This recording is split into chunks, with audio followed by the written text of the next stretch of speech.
you doing? How's it going, everyone? King Blacktooth here again with some more Gwent information from Gamescom 2016.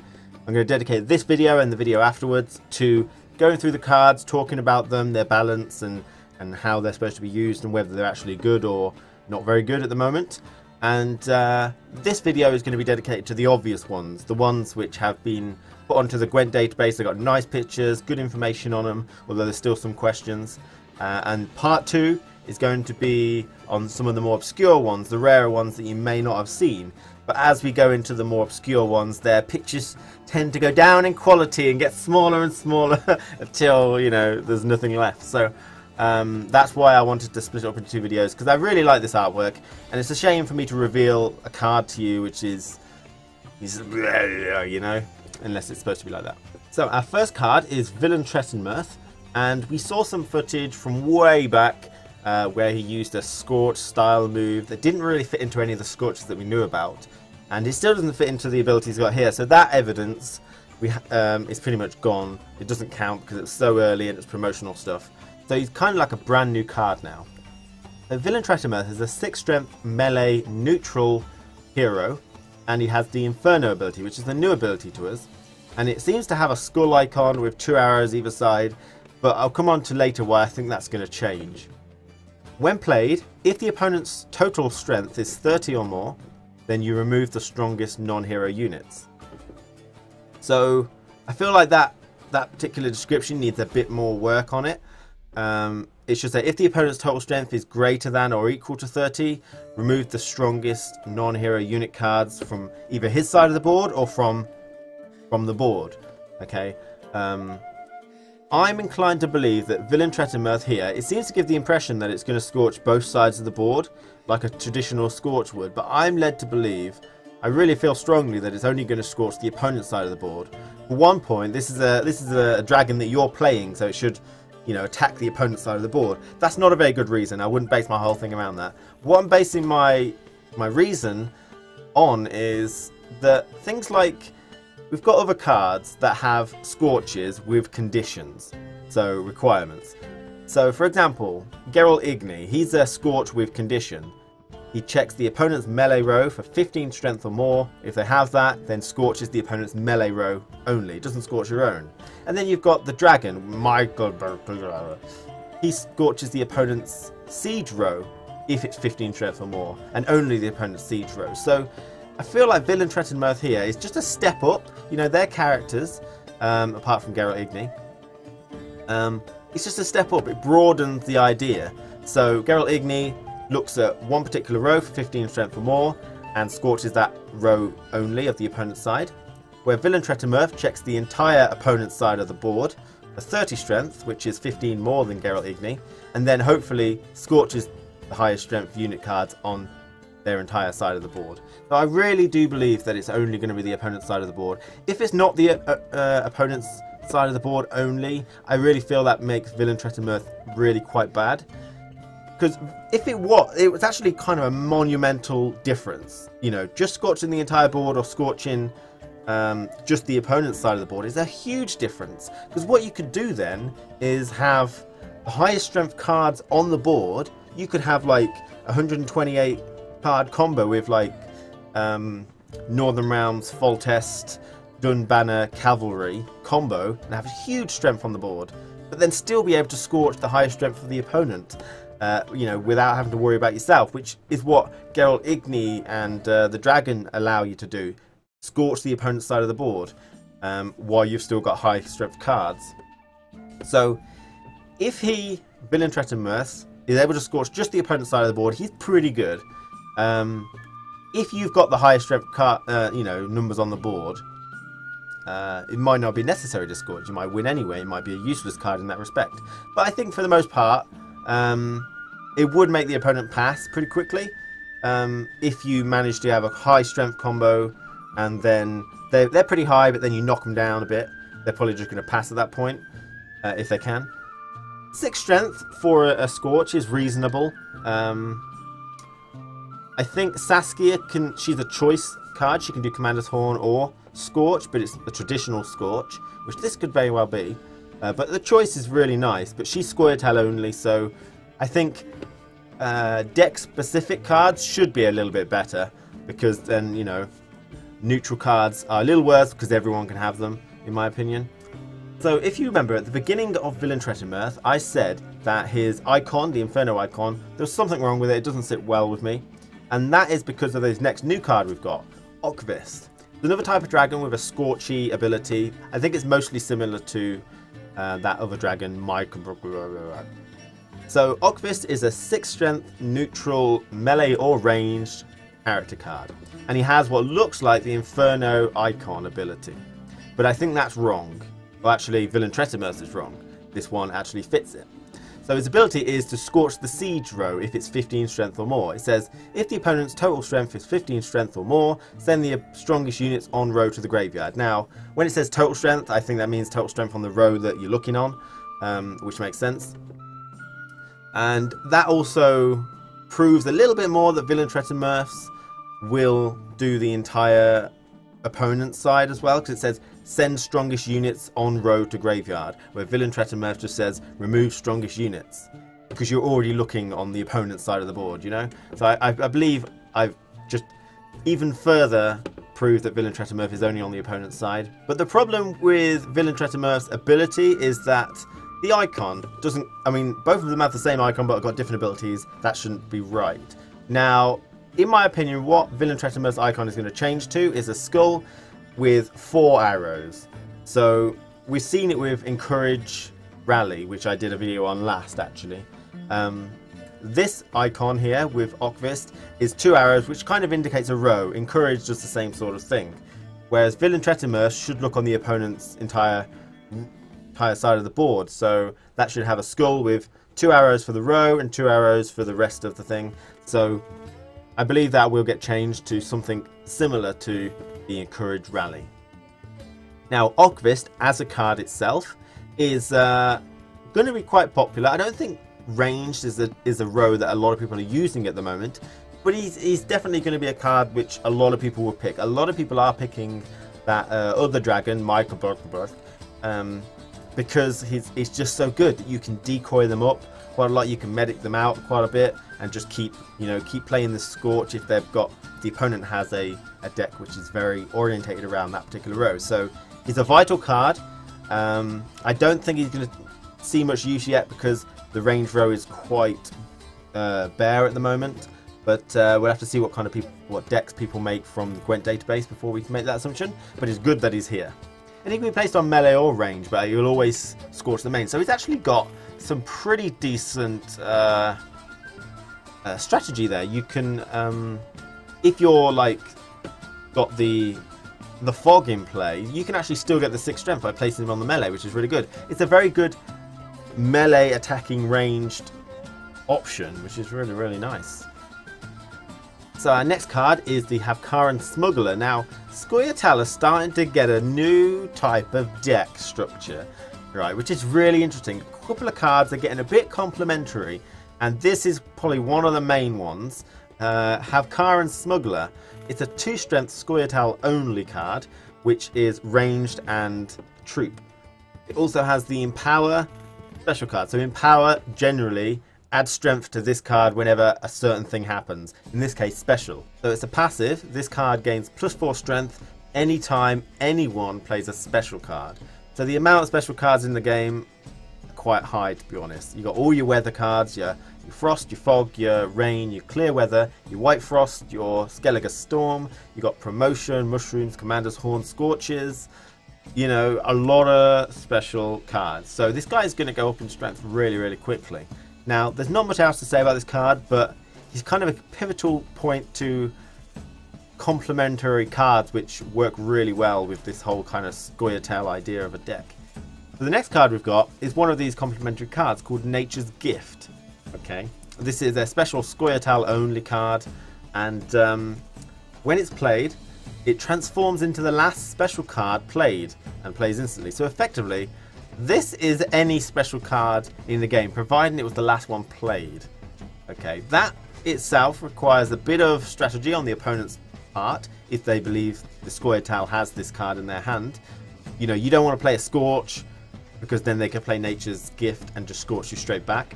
but you could play something that is going to ruin them. If you play like a fog, and then they can't play this because they'll just replay a fog, which is really interesting. Because you've always got a chance as the opponent to screw this card over. Now I believe Nature's Gift is the equivalent to White Frost and Skellige Storm for Scoia'tael. Okay, so what's really good about this is that it's just a one that you put in. It could be anything, which is really good, and it combos with Halkara and Smuggler because it is a special card. So really interesting. Decoy is one of the most interesting ones Nature's Gift could do, because you get to reuse a decoy, and that's really interesting. You got a lot of stall potential for having 3 decoys and some Nature's Gifts, and really good stall potential there. So our third card, which is very complementary to all of this, is the Elven Mercenary, which is a Scoia'tael only card as well. So it's a 2 strength melee or ranged troop card with the play random special card ability. It doesn't seem like it's got a great... It plays a certain card, and apparently when you play this card, it plays a random special card from your deck. Now, that could be bad and it could be good. You would want to build a deck which reduces the amount of things which could go wrong for you. Scorches are the first thing that come to mind in Epidemics. You could obviously play this card and know that you're covered from all those bases when the game happens. But you could also try and build a deck that reduces the amount of Scorches you've got, so you're less likely to get something really bad. The way you could get around that, right, so you can still kind of have Scorches, is using that Nature's Gift, as we said. If the opponent plays a Scorch, then your Nature's Gifts turn into a Scorch until someone plays something different. And I assume if you play Nature's Gift, and then you play Nature's Gift again, it will, chain back into the Scorch, which was the last special. So she's really interesting because you could place it down, it plays a random special card from your deck. If it plays a decoy, then you could pick her back up.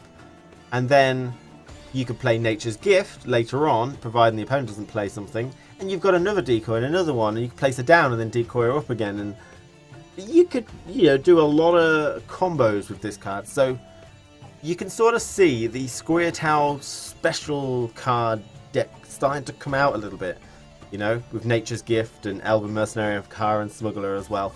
Halkara and Smuggler getting +4 every time a special card is played. It's starting to get a bit crazy. I do like the strength is not very high, to be honest.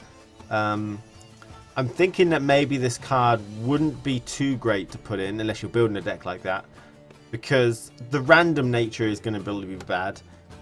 You do get 2 strength and a special card, which is better than just playing a special card. You don't get to see what special card it's going to be though, unless you build your deck specifically to know, it's going to be one of 2 things. Decoy or Commander's Horn, for example, because either one is good, because then you can pick her back up, or Commander's Horn, or whichever. So she's alright, but you have to build a deck around her, otherwise it's probably not going to be worth the random RNG, I think. So the next card that we have is really just kind of a new artwork for an existing character that we've already seen, Moran, if that's her name. I'm sorry if I pronounce it wrong. She's an 8 strength Scoia'tael only card, and she's ranged and siege. From a usability point, they seem to be going for putting the actual siege icon and the actual ranged icon on the art, which is probably better, because that agile ability with the 2 arrows doesn't tell a new player anything, whereas this clearly tells them that it's ranged or siege, which is good, I suppose. So she still has the same abilities as she used to have. She's the character card, has the encourage ability, where she gives +2 strength to everyone else on the row that she's placed apart from herself. 8 strength and encourage is nice. I mean, that's pretty decent. She's probably not going to be one that you'd want to choose for a swarm deck, which is loads and loads of small minions and encourage. The main reason being that the reason you choose all the small strength minions is so they're immune to weather effects, really. They're not going to go down by a lot. She's going to go down by 7 strength if she gets weathered. But it also always depends on how many character cards you've got, which have encourage, and how many you've got which could swarm the board. So just a general character card which you might stick in if you just want a little bit more strength on any deck, really. Any deck it'll work on.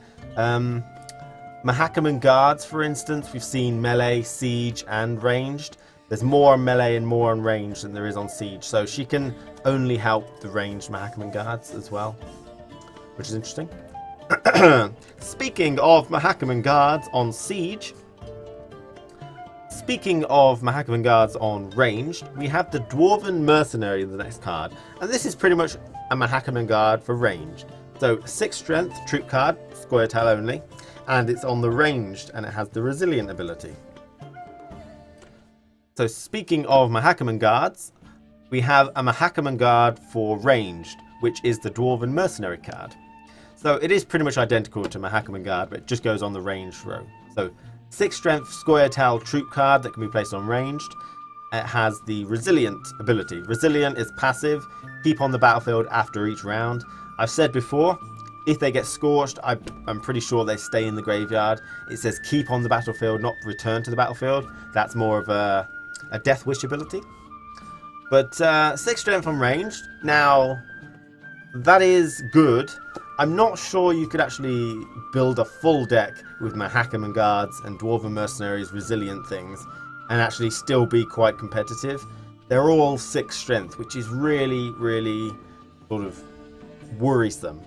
Now, a good player would obviously protect these with an 8 strength, 7 strength minion, so they can't be scorched, and then protect them from behind as well.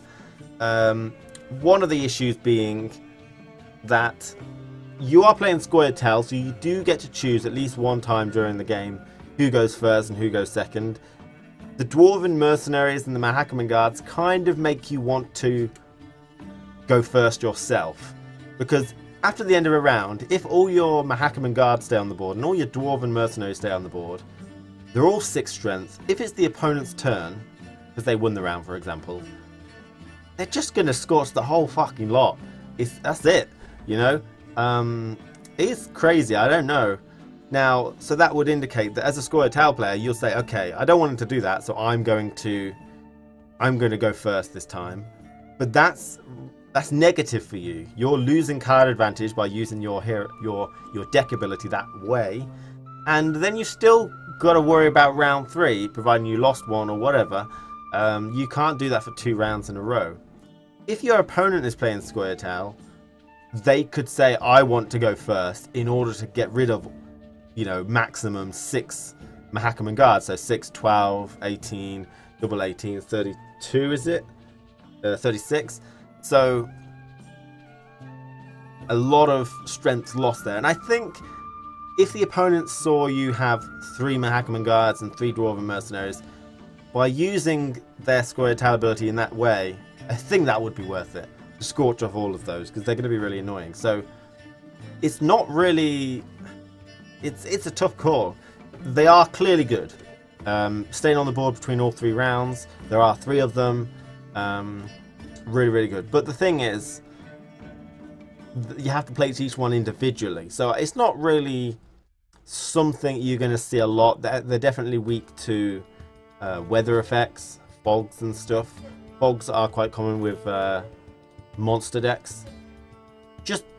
I'm not sure how the meta game is going to go with these yet. It's definitely coming up to be a strong type of deck with the resilient, but they just seem so vulnerable, would be the right word.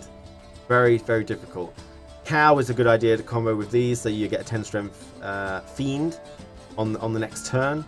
Anything that could possibly protect these on the next turn. There's a couple of Death Wishes that are appearing. There's a new one we'll see in part 2, where a man is 4 strength and on Death Wish he turns to a 10 strength bat, which is pretty good. Okay, now the big mama. Right, I think this card is amazingly interesting. It's called Grave Hag and it's for monsters only, which is not surprising. It's a 0 strength character card. It goes on the ranged row and has the Corpse Eater ability. Now, 0 strength is pretty crap, but I think this card is going to be a turn 3 turn arounder, beat the shit out of you, wham bam, thank you ma'am card, right? Because Corpse Eater, when played, it banishes units from your graveyard, but you get +2 strength for each. So the more cards in your graveyard on turn 3, you get to choose these cards. We've seen it in footage. You get to choose which ones to keep, so you may want to keep certain cards. But she gets +2 strength for each that you banish. And on turn 3, that's when you want to use it. So theoretically, how many cards could you get? So you could actually get quite a lot of cards for this card to use in your graveyard at the start of round 3. You've got 3 Wild Hunt Riders, you've got 3 Ancient Foglets, you've got 3 Foglets, some Wild Hunt Warriors. Leshen could pull out, you know, 3 Wolves and a Bear. You've got, is it Imlerith, that would spawn 2 Wild Hunt Hounds as well. So that's like 3, 6, 9, 10, 11, 12, 13, 14, 15, 16, 17, 18, 19.